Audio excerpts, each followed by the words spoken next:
Lismond was as usual the first to wake up. He had been an early riser for as long as he could remember, and had a morning routine he never missed. Every dawn he would unsheath his sword and take time to examine the condition of the blade.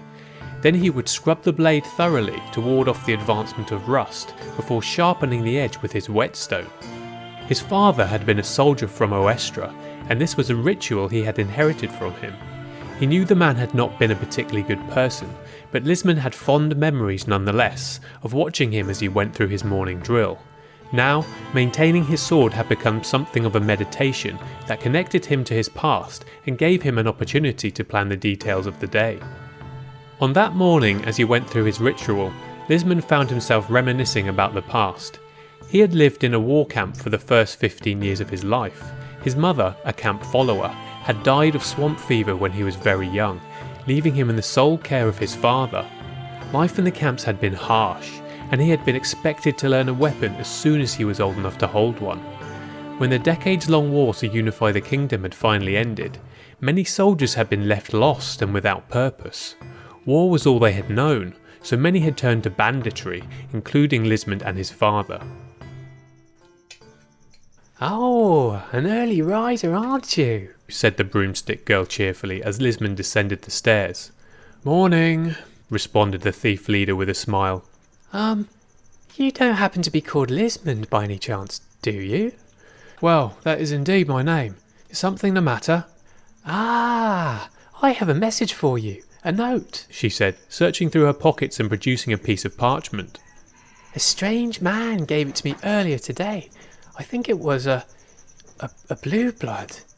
Very pale, with scary eyes. That one wakes up even earlier than you, it seems, if he sleeps at all. The sun hadn't even come out." Thank you." Lismond checked the note as he sat on an empty table. "Full breakfast is included with the room. Shall I bring it now, Lismond?" Feeling a bit uncomfortable at being addressed by name and realising the girl was still there, he responded. "Oh yes, please, that would be perfect." "Wonderful. We'll have it ready in a moment."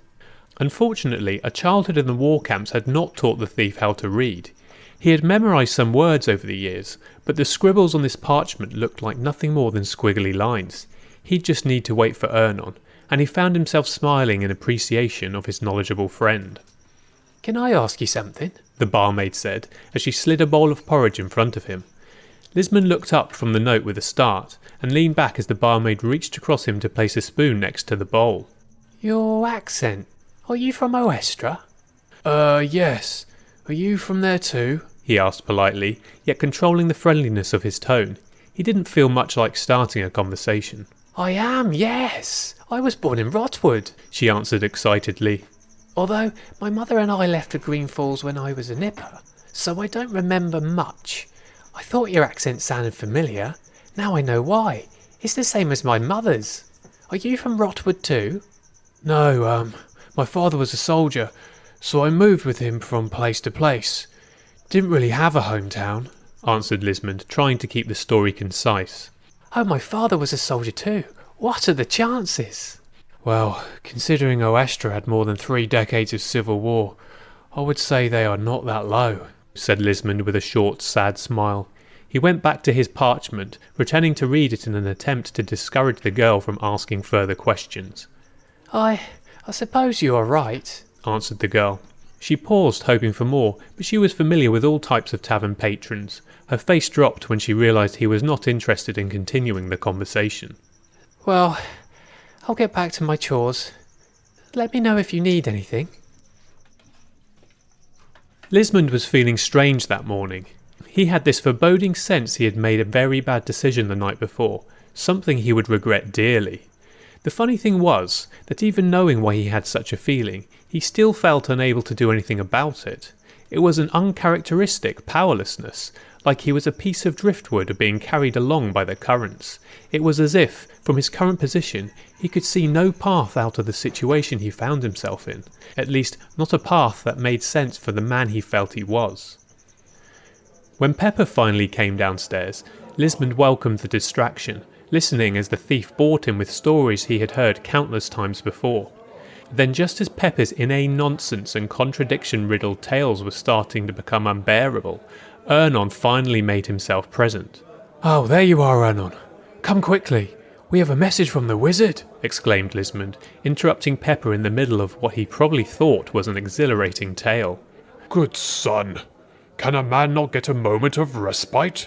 I've only just opened my eyes.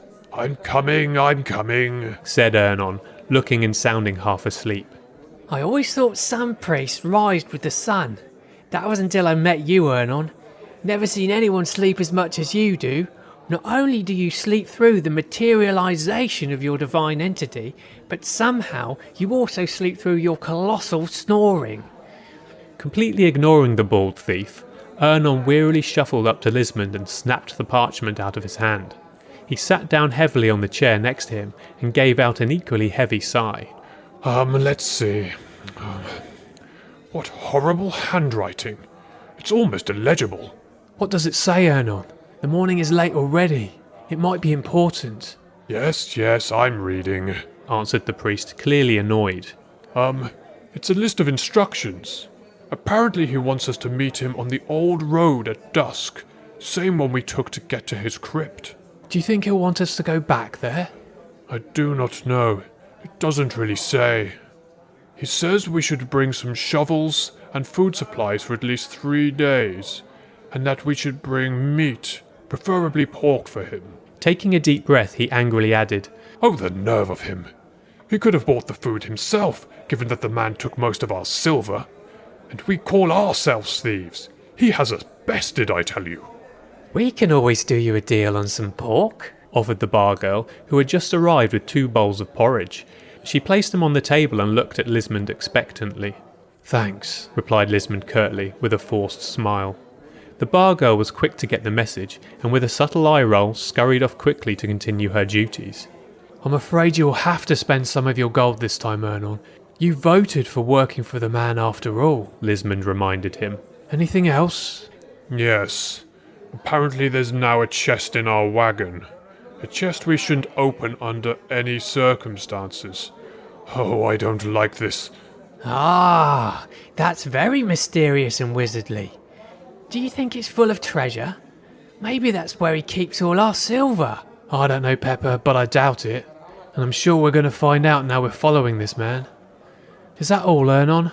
Yes, that's all the parchment says, answered the priest, putting down the note and looking up to his friend with a slightly grim face. He glanced at the porridge, which Pepper was now hungrily tucking into. Somehow I've lost my appetite. Pepper looked up at the priest with a grin and slid the spare bowl of porridge towards himself.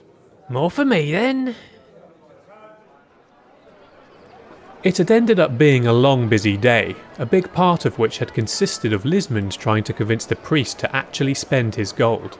Meanwhile, Pepper had been trading away ornaments and fancy urns that they had obtained on a previous job, all for considerably less money than they would have made in one of the larger cities. If it wasn't for Pepper's ability to bore the various merchants to death during their dealings, they may have made even less. An hour or so before dusk, the 3 companions had gathered all of their supplies and equipment and loaded it into the wagon. With a barely defined meeting point as their destination, Lismond had chosen to take up the reins himself, and they were now in search of Goryth the Wise.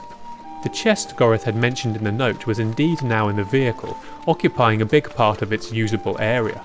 As the travelling compartment was not particularly large to start with, Ernon had been forced to cram himself into the small space with Pepper, something he was certainly not enjoying. The chest itself was made of wood and metal. It was large and heavy, with an iron lock and a series of strange glyphs carved on its surface. Pepper had of course become immediately obsessed with it, unable to restrain his magpie-like tendencies. Despite Lismond's warnings and Ernon's terrified complaints, he had made numerous attempts at discovering its contents. Every time he tried, however, the glyphs etched on its wood would somehow grab hold of his attention, and as he stared at them, they would move and twist and almost dance, before becoming a strange blur. He'd then forget what he was doing, become disoriented, and start to find it incredibly hard to judge distances. Ernon watched with wide-eyed fear, as at one point Pepper even lost the faculty to form coherent words and sentences, staring off into space. Eventually, Pepper had wisely stopped trying, as Ernon had started showing an enthusiastic interest in the confusing effects the glyphs were having on the thief's mind. Unfortunately for the priest, when Pepper had finally regained his senses, he'd wasted no time in exploring his theories on the possible hidden contents. Maybe it's Goryth that's in there. This chest is large enough to hold a person. He did spend thousands of years sleeping in a box after all. Maybe he got used to it. Again with the 1,000 years. The Blue Bloods were defeated 143 years ago. Where are you getting those numbers from? Can you even count? I swear I could hear something moving in there, said Pepper, ignoring Ernon's comment. There's no way the wizard would fit. Do you really think the tall, scary blue blood we met yesterday is a part-time contortionist, all curled up into a ball? What nonsense!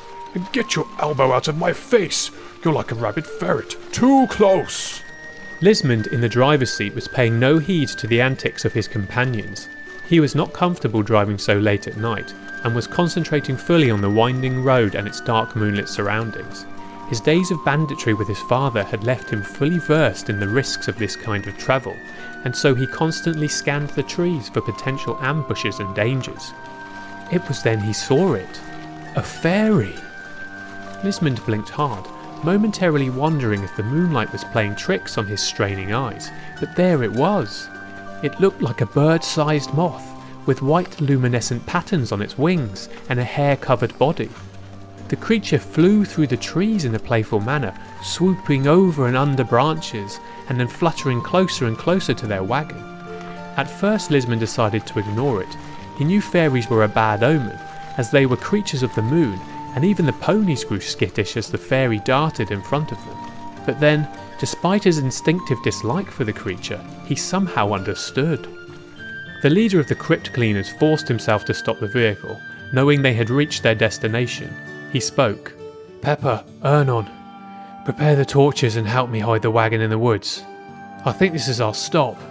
Pepper pushed past Ernon and leaned his head out of the window, causing the priest to protest at the proximity of armpit to face. The bald man looked around at the dark tree line, then up to Lismond. "Here? How do you know, boss?" Lismond jumped off the wagon and came round to the window. He looked at his companions and shrugged. "A fairy told me."